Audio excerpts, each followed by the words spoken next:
Monsieur le Président, Monsieur le Commissaire. Rien n'a été anticipé. Rien n'a été anticipé et pourtant l'Europe semble découvrir ce qui était annoncé depuis bien longtemps. Conformément à son projet, Donald Trump utilise les droits de douane comme une arme pour faire plier aussi bien ses partenaires que ses concurrents. En frappant sans distinction presque tous les secteurs et tous les États, le président américain crée des incertitudes et des fragilités supplémentaires pour nos entrepreneurs. Mais l'heure n'est pas à la déploration.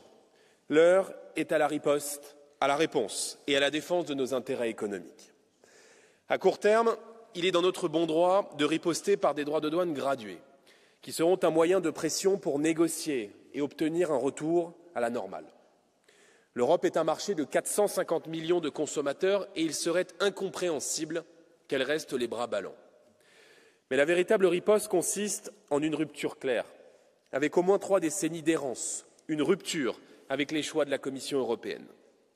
Alors que nous sommes entrés dans l'ère des affrontements, l'Europe ne peut plus être la seule puissance à respecter des règles internationales de bienséance que plus personne n'applique.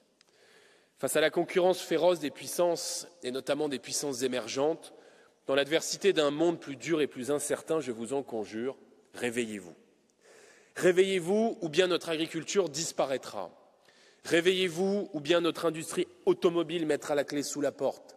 Notre métallurgie subira une saignée plus terrible encore et je pense évidemment ici aux salariés d'ArcelorMittal condamnés par une inaction coupable et par des règles absurdes. Réveillez-vous en bâtissant l'autonomie stratégique des nations et du continent, avec l'objectif de dépendre le moins possible de l'extérieur pour nos besoins vitaux, à commencer par celui de notre défense.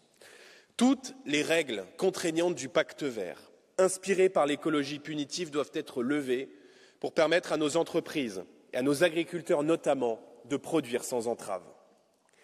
Les règles du marché européen de l'électricité doivent être réformées et le nucléaire doit prendre toute sa place dans notre mix énergétique. Une véritable préférence nationale et européenne dans les commandes publiques doit s'appliquer, notamment en matière de défense, mais pas uniquement. Réveillez-vous, réveillez-vous et sortez de la naïveté, ou bien l'Europe et toutes les nations qui la composent sortiront de l'histoire.